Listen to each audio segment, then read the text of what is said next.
Hello, everyone. My name is Aaliyah Pollock, and I'm an AI data and technology analyst at RICS. At RICS, we focus on supporting professionals across the property lifecycle, from land and real estate to construction and infrastructure. In my role here at RICS, I look at how AI, data, and technology are changing the way we manage the built and natural environments.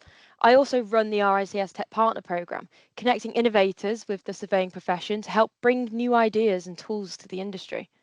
This panel is very relevant to me because my background is actually within geospatial science. I started my career off in the military as a geographic technician, where I worked with mapping and spatial data. After leaving the military, I moved into construction, applying those skills to planning and infrastructure on projects like the HS2. That experience showed me how important surveying is at every stage of a project, from initial planning all the way to ongoing maintenance. Surveying today is about much more than just creating maps. It's about using data to understand spaces and solve complex problems. Technology like drones and LiDAR has made this easier, but also brings challenges like cost and keeping up with changes. I'm very excited for today's panel discussion because it's a chance to explore how surveying is evolving and what it means for the future. I'm also looking forward to hearing from our panelists, Aaron, Vincent, and Sholto, who bring insights into these topics. Having worked in this field myself, I'm passionate about how we can keep improving through this ongoing phase of digital transformation. So without further ado, let's introduce our panelists. Aaron, I'll start off with you. Thanks, Aaliyah. Hi, my name is Aaron. I'm currently the Director of Latitude Geospatial. Yeah, we are a fairly small organisation that provides comprehensive geospatial services, from data collection via traditional topographic surveying, land surveying, site engineering, etc., all the way through to data processing and analytics and visualization. Great. Vincent. Yeah, I'm Vincent O'Kane. I am the Operations Director at Hughes Land Surveyors, and we are a nationwide geospatial business offering survey services such as utility surveys, topographic surveys, measure building surveys, and increasingly sort of branching into other things like visualization, data analysis, etc. As well. Thanks. And finally, Sholto. Hi, yes, I'm the director of a land management practice called Terra, and I also have a digital business called Harrier, which deals with dynamic land intelligence, and that's about rendering and forecasting geospatially relevant data for strategic land use. Great. So thanks to all of our panelists for their introductions. So, to understand where surveying is going, we must reflect on where it came from. Traditionally, land surveying was focused on creating maps and establishing boundaries, crucial but relatively limited in scope. Today, surveyors are involved in every stage of a project's life cycle, all the way from feasibility studies to final construction, and often it's incorporated into operations and maintenance. They're expected to collect, interpret, and present data that informs not just where things are, but how they interact with their surroundings. The responsibilities of surveyors now extend beyond measuring physical spaces. They must understand complex data sets, work with advanced tools, and often act between technical experts and stakeholders. This expanded scope raises questions about how the profession itself is being redefined. So, Aaron, if you don't mind starting off with this topic, would you be able to explain what you think are the core functions of land surveying today and how they've changed from traditional practices? So I think the core functions of land surveying is, as you alluded to there, is kind of the functionality of data collection that feeds into decision-making cycles. I guess what has changed over the years is the technology that's being utilized now. Not only that, has it gone from land surveying, what you often see is that it's kind of the subsurface data collection as well that comes into it and is often asked. So, you know, things from like GPR surveys all the way through to PAS 128, and that fully encompassed data set, the spatial data set that comes from it, both above and below ground, is kind of where the profession is, I would say. Thanks. And Vincent, moving across to you, in your opinion, what would you say are some of the emerging trends in land surveying today? And should new professionals be, and what should new professionals be aware of as they're entering this field? Yeah, I mean, I started about 17 years ago now as a surveyor, and in that time, you know, the industry has changed quite a bit, predominantly driven by technology. I would say at the moment, the main trends are things are moving much more towards UAV and drones, where we're collecting huge amounts of data, far more data than we ever did in the past. High resolution imagery, LiDAR. There's also the use of AI, which is becoming much more important in terms of data extraction, automated routines. But just touching on what Aaron said as well with GPR and utilities, that's been a real huge growth sector, particularly I would say over the last 5 years or so. So for any sort of young professional coming into the industry, that's something that's traditionally maybe not taught at universities as well. If you're coming from an academic background, so a huge expansion. And traditionally we'd be detecting underground services, but more so now as well. We're moving into seismic surveys. We're using magnetometry, resistivity. Using different sort of geophysical techniques. So yeah, I would say that that's a huge part of it. But just in general, the different types of sensors that we're using to collect data that traditionally, we would not have used. So yeah, it's quite an exciting time, particularly for any young person who's coming in I'm try curious. make a career out of it. Yeah, thanks, Vincent. Just to add another question to you there. So I actually joined the industry with this technology, with using drones. What was it like? What was it like previously, and how really has this changed?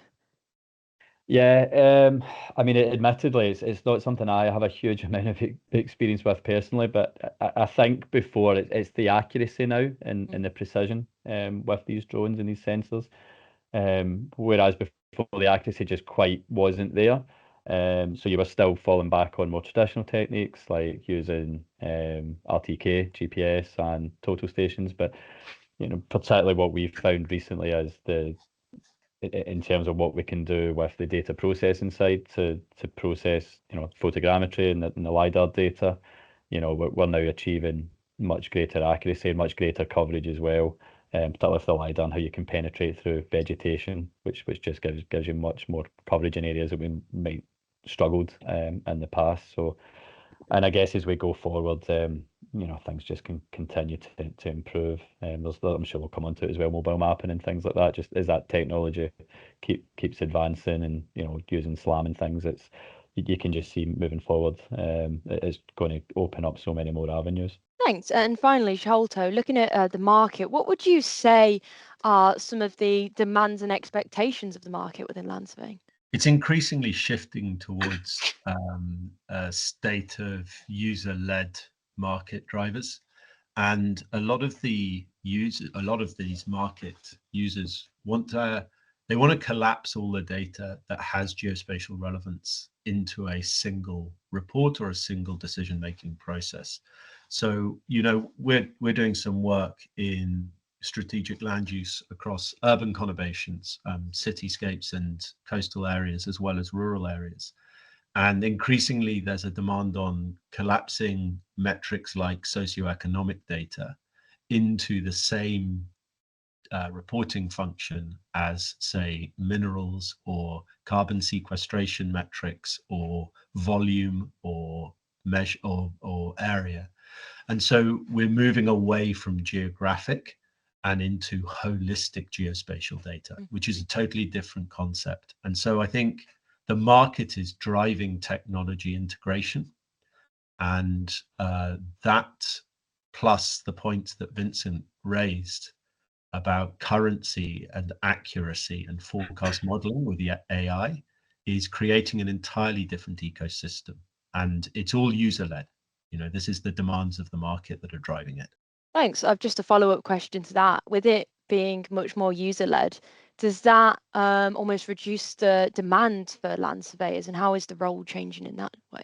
I'm always a bit sort of suspicious about the argument that technology replaces the need for people. Technology is just a tool. And for whatever argument people want to make about AI, it's a tool. It requires programming and it requires data sets to be generative from. And those data sets are edited and maintained and put before them.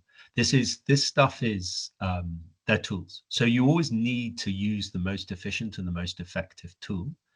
But it is true to say that land surveyors coming in now need to understand that toolbox better. And I don't think that is the case.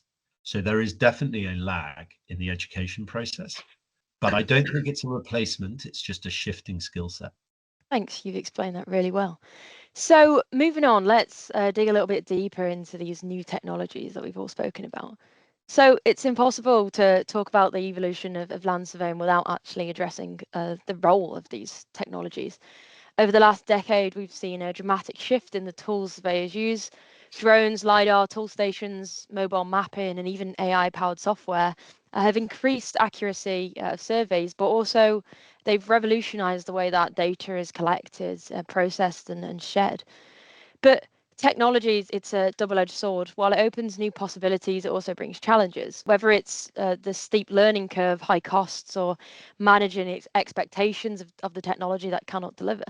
There's also the question of whether older methods like tool stations and laser scanners still have place in the modern surveyor's toolkit. So continuing on with this topic, Aaron, I'll start off this question at you.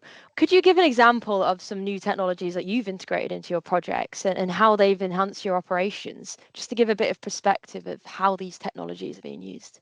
Yeah, absolutely. I think one of the things, as we've all alluded to here, is the use of UAS and drones, all these different platforms that are out there to generate mass data sets that enable, rapid collection to a high degree of accuracy now. I think what's happened there is the evolution of the commercial off the shelf sensors and the improvement that's been made there from commercial manufacturers, particularly DJI, etc. Having them be able to produce sensors that can capture information accurately within kind of what we would expect with a GNSS receiver nowadays is brilliant. Not only are you collecting a lot of data that not necessarily a person with a GNSS receiver or a total station would collect, you're also decreasing the time spent on site. That whole, I guess, workflow of deploying personnel, capturing that information is decreasing, and you are actually collecting more data in that aspect as well. There's also a safety aspect from it as well, I would say, like the mobile mapping aspect. If to go and collect, spatial data in the middle of a busy highway, that's without putting traffic management in place, it can't be done safely. So having that mobile aspect is something that's only increasing efficiency, safety, etc. Perfect question that leads on to what I was going to ask Vincent. Do you have any examples of how mobile mapping technology is being used, and how have they changed project workflows?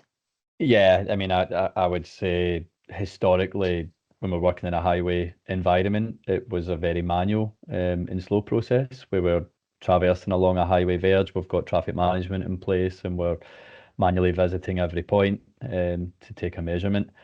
But with mobile mapping, we can now drive that. There's limited need for traffic management, so that eliminates the health and safety aspect of it when we don't have to have surveyors in a live carriageway. And like Aaron alluded to, we can pick up data very, very quickly and produce these huge 3D data sets.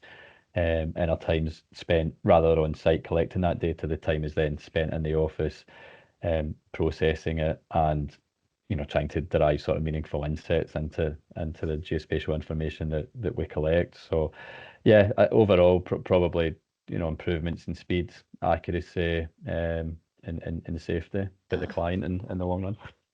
Just a follow-up for both Aaron or Vincent. I'm curious to know whether using these types of technologies that you both mentioned, does it allow us to collect new types of data that weren't available previously? Yeah, I mean, from our perspective, I would say, traditionally you're maybe only picking up 1,000 or 2,000 points per day, but with mobile mapping and laser scanners, we're now picking up millions of points a day.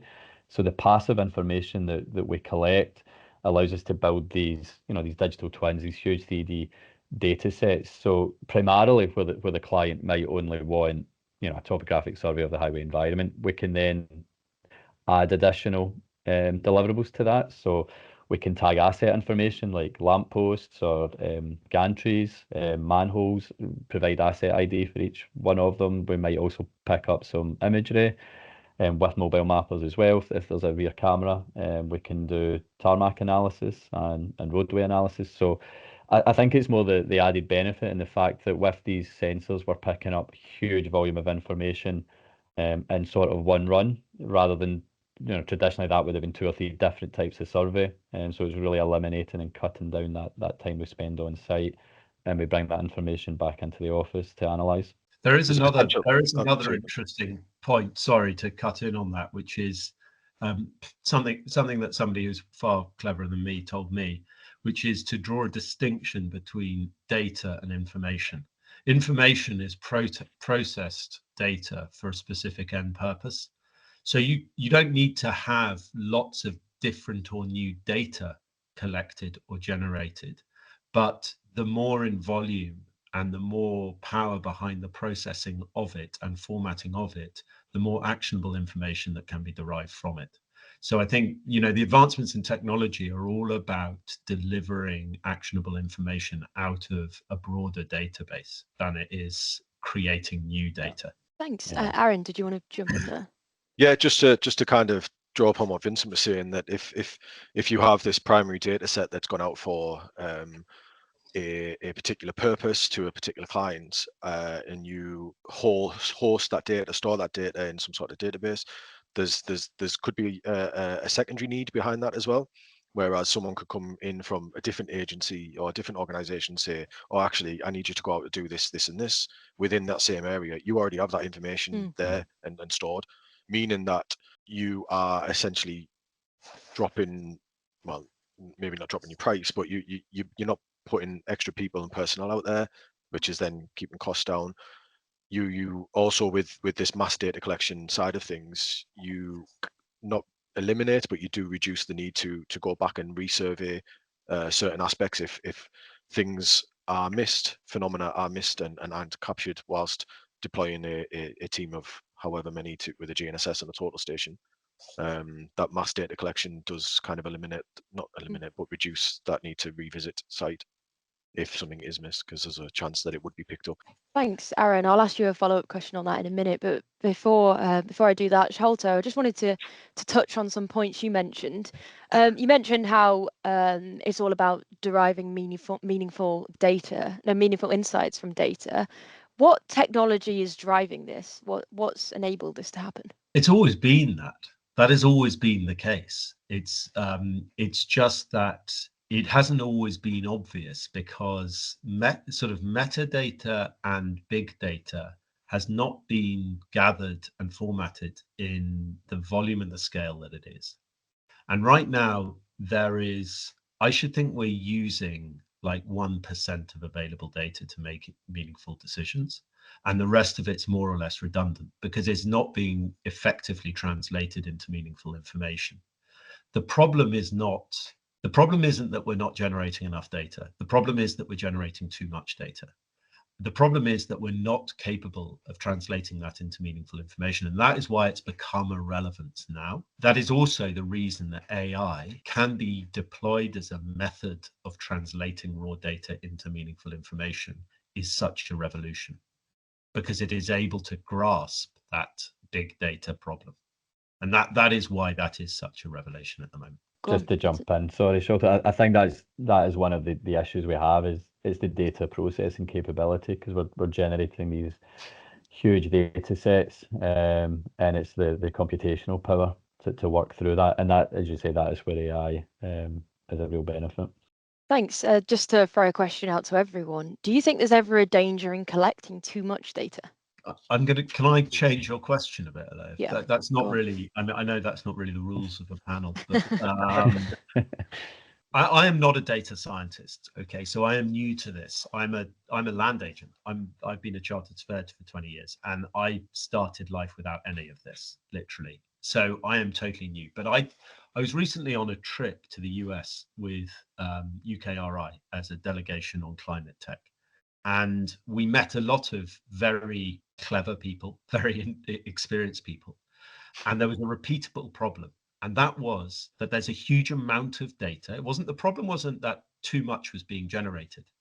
In their case, the problem was that it was not being effectively maintained. And a lot of the publicly funded and generated data the maintenance of that data came to an end at the end of the funding period. And when data is not maintained and not accessible, it's not usable. And the problem that creates is that the huge pace and advancements in AI technology are deriving their findings from privately sourced data. And the problem with that is that it is skewed towards the commercial ambitions of those people who are funding the generation of that data. You know, there is a bias in the underlying meta and big data spaces, which the AI is simply working through, and the reliance on biased big data is potentially an issue. So it's the credibility and the quality of the data rather than the quantity of the data, I would suggest, is the bigger thing to be concerned about. I don't know what the other guys think about that. I would agree. I think it's a good point. There's a huge amount of data out there, but you've got to verify the quality of it. If it's not fit for purpose, then it will not be of any use to decision makers. That ties us on quite nicely, naturally, onto our next topic. So while technology offers great opportunities, integrating it into professional practices is far from straightforward. We've got the issues just mentioned about data, high costs, limited training, and the need to manage client expectations can create significant barriers. For example, a tool like LiDAR might drastically improve data accuracy, but the investment required, both in terms of money and time, can make it inaccessible to smaller firms. In addition to that, the rapid pace at which technology changes can leave even well-established professionals feeling unsure about what tools are worth adopting in. Clients too often have unrealistic expectations influenced by buzzwords, as we've spoken about previously in other calls, and marketing hype around cutting-edge solutions like AI. It's the job of the surveyor to clarify what's achievable and ensure that technology serves the project rather than becoming a unnecessary complication. So in this topic, we'll really dig into some of the challenges of technology in land surveying. So Aaron, starting this topic off with you, what would you say are some of the budgetary constraints that you commonly encounter when integrating new technologies into your surveying projects, and how do they impact project feasibility? I think one of the first things, rather than speaking about budget constraints, is obviously having that initial conversation with any client. You, for instance, I got an email early this week for a quotation for a job, and it was like, we need a topographic survey done of this area, and that was it. No more information. So taking that time, rather than just going, oh, it'll cost X amount of pounds, you really need to take that time to delve in and have that conversation with the client, understand what the data has been using for, how they intend to use it, what levels of accuracy do they need, because that then dictates what particular type of tool and equipment you're going to be using. So that I'd say taking that moment, that conversation with the client is essentially where the budgetary constraints come in. Understanding what they need, how they're going to use it, and kind of what level of accuracy, etc., they require. That's where them budgetary constraints come in. That doesn't necessarily reflect on technology directly, because you might be, you know what I mean. You might have a paid for UAS LiDAR drone sat around, which realistically would be a lot cheaper than going out and leasing one or hiring one. So it doesn't necessarily mean that the technology is impacted by that. It can do, obviously, but it doesn't necessarily mean that I would argue that it's from the client directly. Just a follow-up question to that. So how do you manage client expectations, specifically in regards to the capabilities and limitations of technology, especially when it comes down to data accuracy and timelines? I think that's where that stakeholder engagement comes in, and that again, communication, setting expectations early on in any project is crucial to the project success, the relationship, and any sort of repeat business on the back end of that. Yeah, thanks. And Vincent, moving across to you. Previously, we've spoken about buzzwords and how they can impact client expectations. So my question to you is, how do buzzwords associated with new technologies impact client understanding, and what strategies do you use to clarify what is truly necessary versus what's trendy? I think it's like Aaron mentioned there, it's important to have that early stakeholder engagement and have that conversation with them, just to sort of temper their expectations and understand their requirements. But yeah, clients, they do get very excited about buzzwords and emerging technologies. Very often we get asked for, drone surveys, GPR surveys, point cloud surveys, things like that. But these are merely, they're merely tools, and they're not types of survey. They're merely tools that we use to obtain information and try and achieve the objective that they're looking for in terms of the delivery. So, and we're talking about strategies. I think it's important. You've just got to have that conversation with the client. You're trying to educate them a little bit as well in terms of what these tools do and what these instruments do and what the accuracy of them is and what they're capable of, and just going through that process, fully understanding what the client's requirements are, what they want to achieve from the survey, and what deliverables they're looking to obtain. And at that point, then we can recommend what survey equipment we're going to use to do that. A lot of it just purely comes down to communication. As I say, understanding their requirements and using these different techniques as well, we can possibly add a bit of value to their own workflow. Thanks. And continuing on this topic, Sholto, moving across to you, how would you say that you balance the use of cutting edge technology with the need for practical, cost effective solutions for clients? Yeah, I think the zeitgeist of the new fashionable is always a spectre that can draw the attention of clients. I mean, for us, the acid test is always, how do you move the needle on the demands of what the client needs? And you need to understand that. As Aaron said and Vincent said, understanding client priorities and what they are trying to achieve is critical. A land surveyor, a chartered surveyor, is qualified because he is experienced or she is experienced in translating that into the methodology to deliver that outcome. And part of that methodology is using the right tools. One of the problems we have, and I hold my hand up here because I have a SaaS product, property portfolio manager, a Terra system in my stable of businesses. But part of the problem with this is things like SaaS products, which deliver a direct control back to a client of certain attributes of their portfolio or what they're trying to survey, without the explanation or the training that has gone into the derivative information.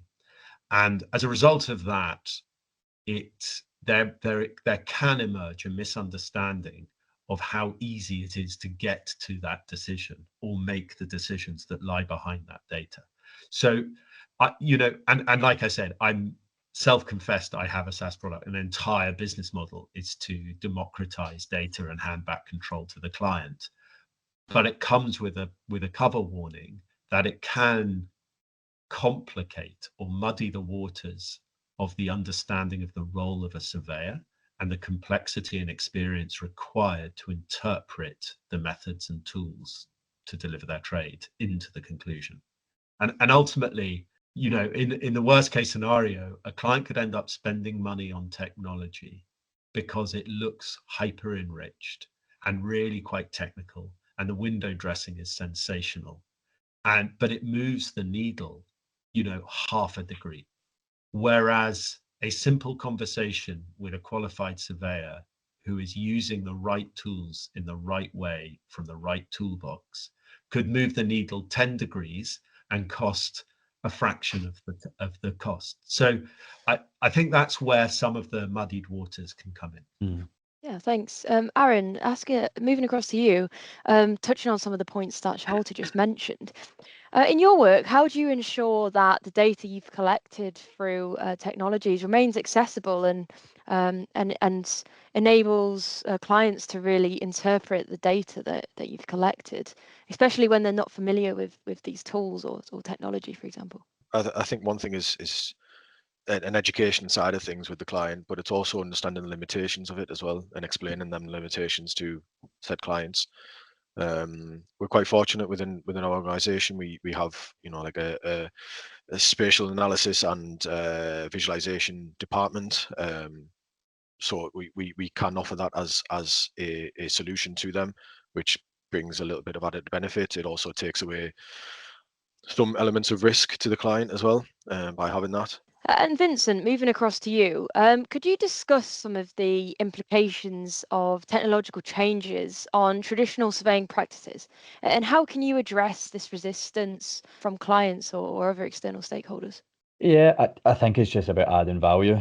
I mean, a lot of the time as well, although we do have these fantastic technological advances and different tools, clients ultimately still want the same information. And in terms of the deliverables, sorry, it's very much client driven. So, we can have these conversations with them and make suggestions about how we do certain things or what we can do. But they might just say like, I just want my 2D PDF. That's what I want. So you are sort of constrained a little bit in terms of what clients expect within the survey or within the geospatial data that we're submitting. But it's just about consistently having that conversation with them, having very strong relationships with your clients to engage and let them know that there are different methodologies out there and different deliverables, and sort of touching back on what Sholto said about moving the needle, that there is an onus on ourselves as geospatial professionals to do that, because we're seeing this information and using this technology on a daily basis, and we need to go out and present to our clients and offer them various deliverables. Thanks. And finally, one final question for Sholto, and I think you've touched on some of these points in your previous question, but in what ways do you see the rapid pace of this technology advancing creating uncertainty or challenges within the market? The way technology develops, the way technology businesses develop, is that no real different from other emerging sectors. So once an established route has been developed, lots of people crowd into that space and they deliver efficiencies. And some of them are to generate more money. Some of them are to generate higher capital value, and some of them are to genuinely serve the end user. That creates a competitive ecosystem, and that's what drives development and technological advancement. It is not always linked to the land surveying market. It's not only clients who can get distracted by that, it's land surveyors as well. And also it's corporates. It's the people who might be investing in decisions that require land surveying as a solution. So that can be a real distraction, and that can create uncertainty. It does come back to the moving the needle point. I mean, the way we sort of address it, and I think most sort of reasonably experienced land surveyors would deal with it, is just to revert back to the basics, that the technology, however advanced and however cutting edge, has to be the right tool for the right job. And if that improves your value add to the client, in other words, if you create more value or you mitigate risk or you create efficiency or any of the other value creative techniques, then that tool is the right tool for the job used in the correct way. If it just becomes a really nice bit of kit that you can show off and it ends up wasting your time or wasting the client's time or delivering exactly the same end result, that's a problem. And that is a danger, that's a risk. Yeah, just to jump in, I mean, I think the value it's in improving the client's design. If it's, say, for example, it's an architect, if we can add value to their design and drive down costs, then it's demonstrating that and then bringing them on board, to the advantages of that technology. One example we've used recently is the Navas VLX mobile mapper. We recently purchased one of them, which has improved our workflow massively on site, but we can also add value through their online platform, their viewing platform, the iViewing system, and give clients access to go in and look at the data and visualize the data and sort of even take measurements while we're developing other products for them. So it's moving their design workflow forward instead of having to wait 2-3 weeks for deliverables. As soon as we're finished on site, we can give them access to that platform and they can start using that to their own means. Thanks. One other topic that I wanted to talk about is I wanted to really explore how the type of projects are changing. So, the type of projects that land surveys are involved with, they're constantly changing. And then traditional topographic surveys, they still remain important, but there's now a growing demand for specialized work like underground utility mapping, sustainability assessments, and working with smart city planning. These shifts are being driven by factors like urbanization and climate change that are actually starting to increase the complexity of infrastructure projects.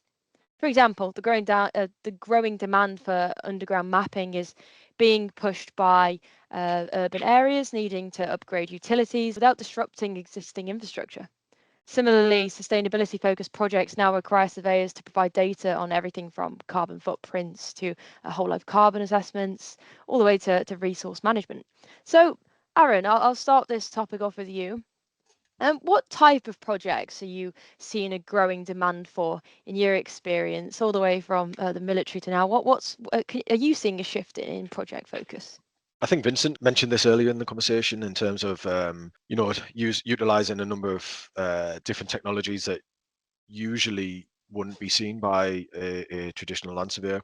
So not only are you combining, traditional, well, kind of utility surveying tools and techniques and methodology using GPR, RDs, etc., CAD scanners, all that sort of good stuff, but they're also incorporating, the geophysical techniques, the resistivity, the magnetometry, and stuff that would generally be utilized by a geophysical engineer.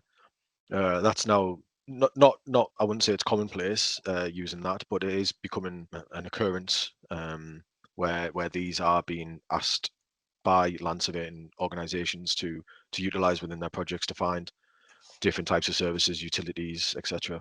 Yeah, Vincent. So Yeah. continuing on that with an increase in focus on underground utility services, can you share some insights into types of projects that are emerging as most critical in your operations? Yeah, I mean it's absolutely moving away from more of the traditional subsurface analysis that it would do. And traditionally we're trying to detect underground cables and pipes and things like that. But more and more we are now finding clients are looking for voids, like basements, also UXO, unexploded ordnance, buried structures. Recently, we've been looking for groundwater, doing road condition surveys, pavement analysis, things like that as well. So it's been a huge growth area, and something, like traditionally we were just detecting utilities, we're finding different niches and different markets that we can move into. But again, that's all very much client driven, and just trying to sort of fulfill the requirements of our clients. And like we mentioned earlier as well, using non-traditional techniques. So whereas we'd use GPR predominantly in the past, we're now using, seismology, magnetometry, things like that as well. So it's quite an exciting area, actually at the moment, and I think maybe a lot's been driven as well by Puma and PAS 128 and clients having a greater understanding of that specification, and just looking to see if there's more value we can add to their projects. So a big growth area, certainly from our company, and something we think will continue to grow moving forward. Thanks, Vincent. Sholto, I'll move across to you. With your experience in land management, are you seeing that there's any emerging sectors or industries that are increasingly prioritizing innovative land management strategies? I think there's an emerging recognition that land, in whatever form, in its most basic form, has a huge amount of potential that was unrealized. And that potential previously has been reasonably siloed in how it's been approached. In other words, if you have land on the edge of a major conurbation, you're probably looking at development value. If you have low yielding land in a river basin, you're probably looking at natural capital schemes. And if you have highly productive agricultural land, you're probably looking at farming.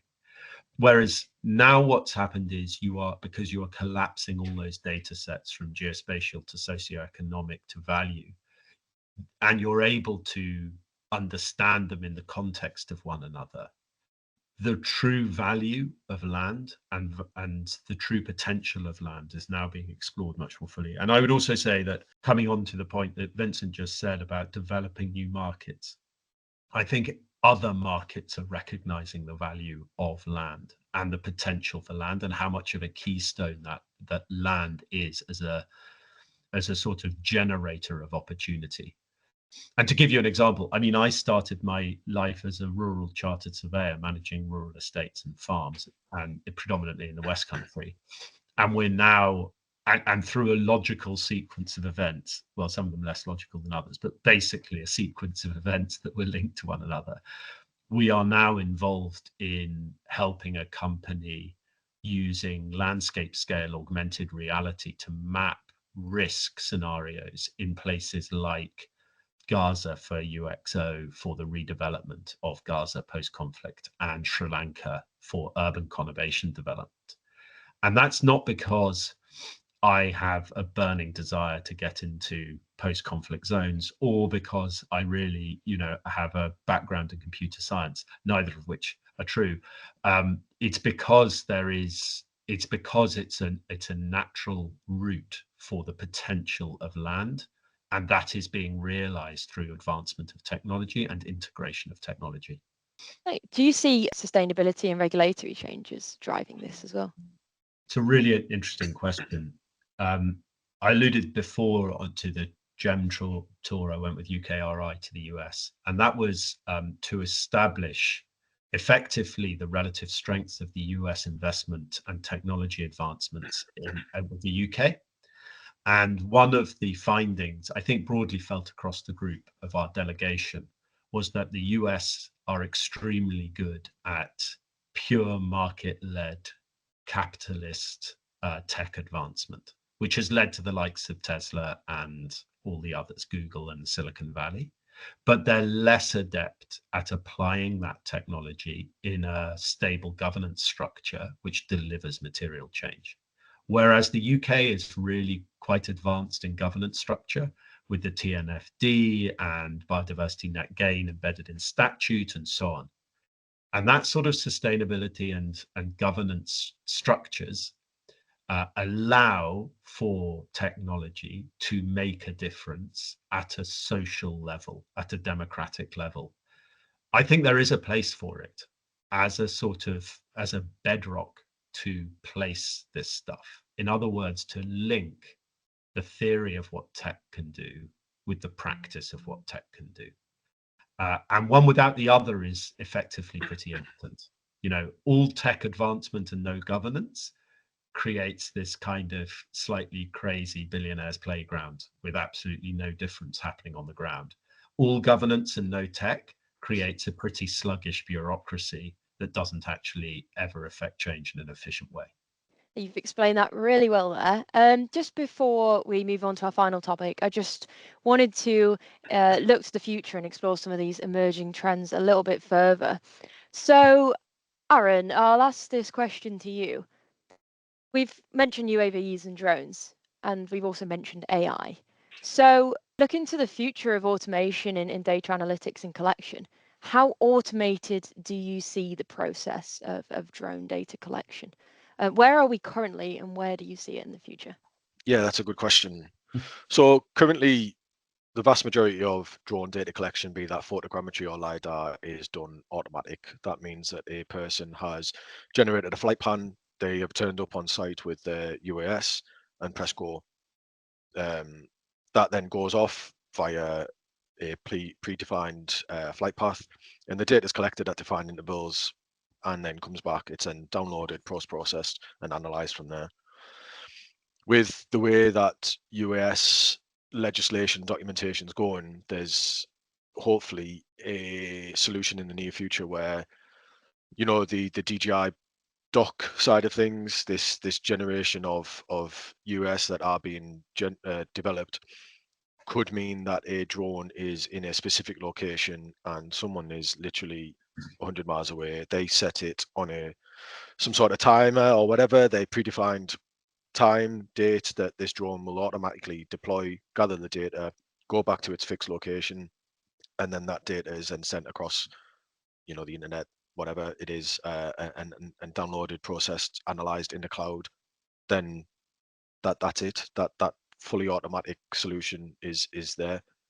I wouldn't say it become autonomous because it's still going to need human interaction. But yeah, the automatic side of things is certainly somewhere that I could see that going. Thanks. And Vincent, looking at this from a geospatial analysis perspective, how do you what do you see the future of AI and automation and influencing that? Yeah, I mean, it's certainly a tool that's helping us. We've spoke about mass data collection from both UAVs and mobile mappers, so we're generating a huge amount of information. And I think AI is a tool that can help us interrogate that data and analyze that data. And rather than having sort of 5 operators sitting in an office for weeks on end, digitally selecting every single point and manually drawing things up to produce CAD models, we can use automated routines and train the software to identify things like lampposts, road markings, pillar boxes, that type of thing. And we can very quickly work our way through these large data sets and pull that information through. So, I think there's real innovation there that can help. But leading on from that as well, and maybe touching on that added value for clients as well that we spoke about earlier, the use of virtual reality on large projects and sort of creating 3D visualizations as well, which can be useful for clients.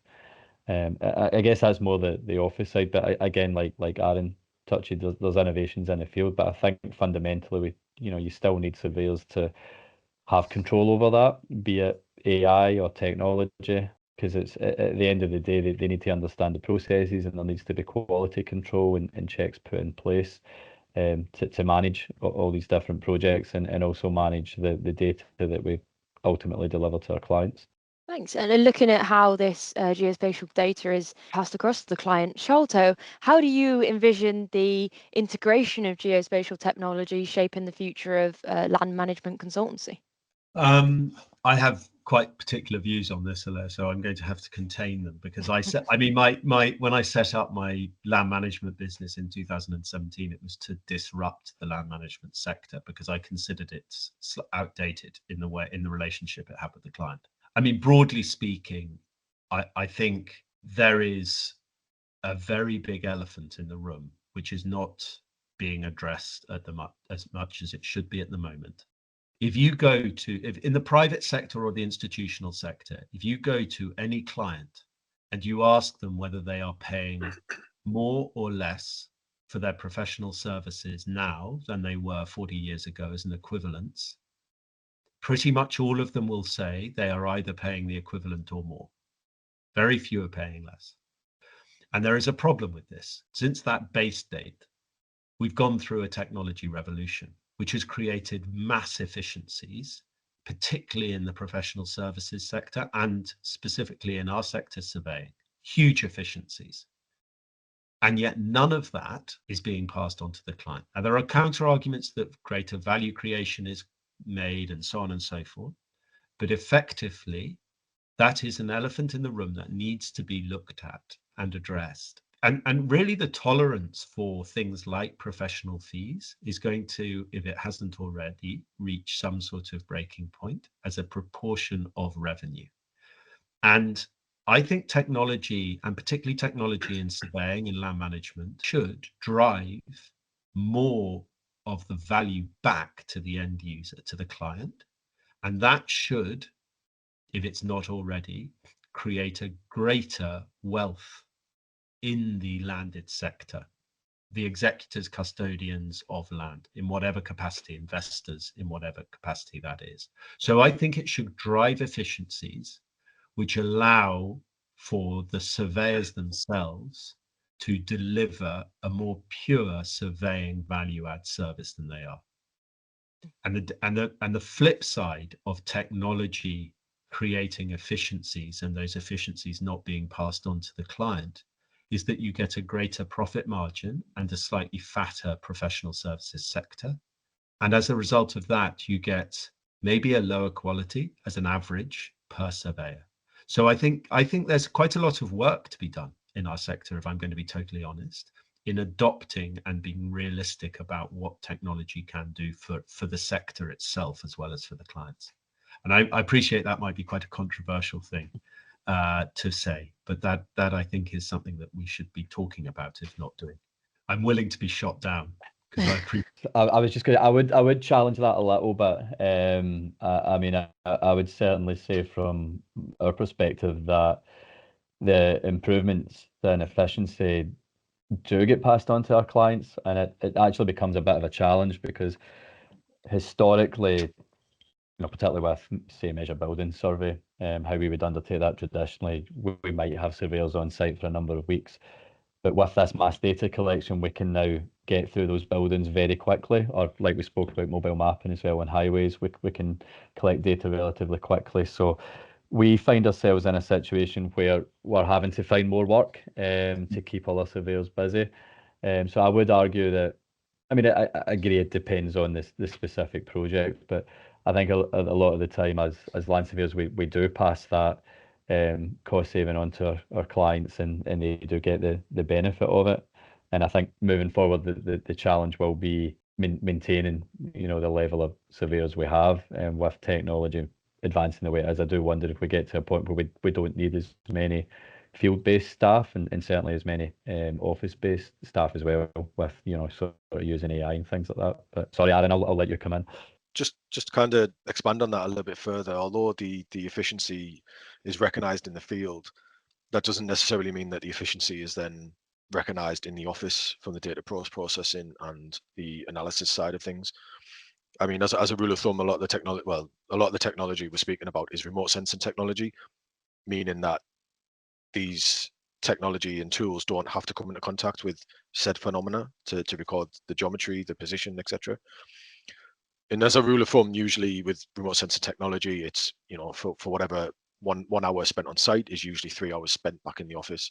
So although back in the day it might have been 50-50, 2 hours in the field, 2 hours processing, it's kind of shift to more an office, a more office heavy focus, which could mean that although there is margins and profits passed on to the client in terms of the field data collection, because you are spending, maybe 2.5 hours on site utilizing a UAS that might have took a full week of a team of 2, because you're collecting gigabytes of data that is then very heavy on said computers. That then takes into consideration of investment of needing, data storage, servers, the right laptops, computers to then process the data and extract it. So there's kind of that trade-off there where, yeah, the efficiency and the profit from reducing time spent in the field, it also can increase costs and time spent in the office.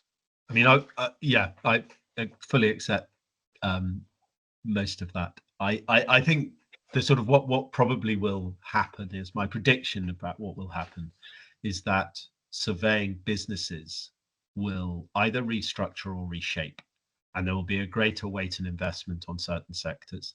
And the need to have time-hungry analysis and forecast in an office, on-site or near-site geographically, will become less relevant. The decision-making and the quality control might need to be there.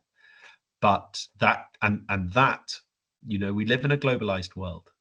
Mm-hmm. And there are incentives to globalize businesses without scaling to what would traditionally be required to globalize a business. And I speak, we've got a team of, we're tiny, we're under 10. Yeah. And we are looking at putting our back end office in Portugal because of wonderful lifestyle and good R&D and a footprint in Europe, which transcends some of the trade embargoes that are emerging in that European UK split and in the US. And that means we're restructuring our business to be adaptable, to take advantage of the efficiencies technology brings. And that gives us a different client base and a different approach to our business model. Yeah, I would agree. We are going through something similar, actually. And in terms of some of the things we've discussed, the sort of changing and emerging market trends, we're having to adapt to that. And we are sort of changing our structure and model as well in response. And I guess industry-wide, all businesses are finding the same challenges at the moment. It leads us quite nicely onto our final topic, where I just want to ask you each a question about what it really means for the future profession. So as technology continues to evolve, so does the role of a land surveyor. There's a lot of discussion about AI, automating GIS, LiDAR, and they're all becoming so accessible that they could almost de-skill certain parts of the profession. Yet it also creates opportunities for surveyors to redefine their roles, focusing more on analysis, interpretation, and strategic planning. Sholto, I know you need to jump off, so I'll start off with you on this question. What qualities do you believe will be vital for land surveyors to remain relevant and effective in the future? Well, rather controversially, I'd actually say you have to understand the principles behind surveying in exactly the same way that you did when I qualified in the early 2000s. That hasn't changed. Technology does not change the applied principles of surveying, the quality, the credibility, the integrity, and the outcomes of what you do and why you do it. And if you are not armed with that, if you think there's a shortcut by just learning how to code or getting into a specific discipline without that underpinning, then you're going to misapply that, and the integrity of the outcomes and your application of surveying as a profession are going to be massively diluted and you'll fall to the bottom. Mm-hmm. So I would say actually look back and take the best of what surveying as, you know, I don't know how long surveying as a profession has been going, but it's been going a very, very, very long time. Okay. Learn and stand on the shoulders of those giants and then just use this stuff as a tool. And Aaron, with the potential for de-skilling in the profession, what would you say are the skills that you believe will remain essential for the future? I mean, it kind of goes back to what I was taught is surveying the whole to the part. Everything is done to the highest degree of accuracy, or it should be, to then kind of de-skill on understanding why a control network is being installed or why you are observing a particular feature for X amount of epochs. You can't take away that understanding and that knowledge, that background information is crucial for any land surveyor, regardless of what tool they're using. As Sholto said there, you need to understand the fundamentals to be good at what you're doing. And as the final question, which I think is my favourite question on this whole panel, Vincent, I'm going to give you the pleasure of answering it. Do you think the title of a land surveyor will remain relevant in the future, or should it be redefined to reflect the changing landscape of the profession? You know, I think it will. Yeah, I mean, we've had flirtations with different phrases in the past. We had geomatics, that was a sort of go-to term when I was going through university. We've now got geospatial, but I mean the role has evolved. It's obviously evolved significantly over the years, but as sort of Sholto alluded to, land surveying, it's an old profession. There's a lot of historical legacy there, dating away back to, you know, when the Egyptians built the pyramids.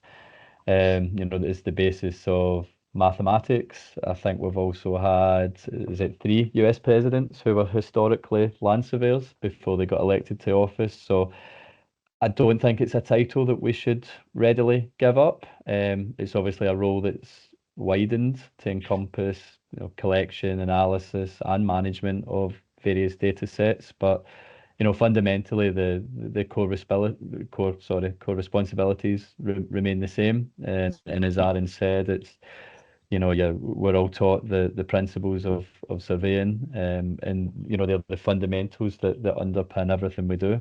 So yeah, I don't think it's a term that we should give up, and I think it will remain in as we move forward. Yeah, I have a little bit of a view on that, in the sense that I feel as though geomatics and geospatial is a good term. You think about land surveying and how it's gone traditionally from utilizing staffs, total stations, etc., to now utilizing a plethora of tools and software, which also cross over the boundaries into remote sensing, into GIS, into other elements that is encompassed under that geomatics and geospatial banner. Yeah. So I think I completely agree. A land surveyor should be a protected title, but at the same time, I feel as though because the role is evolving that much, yeah, it should be reflected as such. I must admit, I do like the term geospatial. I think that's it's much more holistic, and it sort of covers the wide sort of range of responsibilities that a land surveyor does have in the modern era. So it's probably a term that does fit quite well.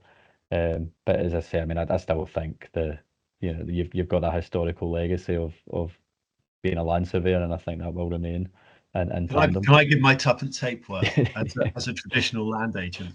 I actually think the thing that I agree geospatial is a great term, but I would call it a skill set within land surveying. Land surveying also encompasses culture and heritage and Yes, legacy yeah, and absolutely. leases and relationships and community and socioeconomics and risk. There are dimensions beyond geospatial dimensions which land surveying captures. So I think there are emerging subsets of land surveying, of which geospatial is one, and a really important one, and probably going to be a burgeoning and maybe even the biggest one. But nevertheless, it's a subset of surveying as a whole, I think. Thanks. It's great to hear all your opinions there. So thanks to all of our panelists, and thank you to everyone for joining today. It's clear that land surveying is changing with new technologies, and it's offering new possibilities, but also some challenges. As we've heard, surveyors are playing a bigger role in all stages of projects. For those starting out in the field, there's a lot of opportunity. Staying open to new tools and adapting to changing ways will be key to the future and to be successful. So thanks again to Aaron, Vincent and Sholto for sharing your insights, and to everyone for taking part in this discussion. I'm looking forward to seeing how the field continues to evolve and how we can help shape the future of land surveying. But for today, thanks, and we'll keep this conversation going. Thank you very much. Thanks, Leah. Thank you very much, everyone. Thanks.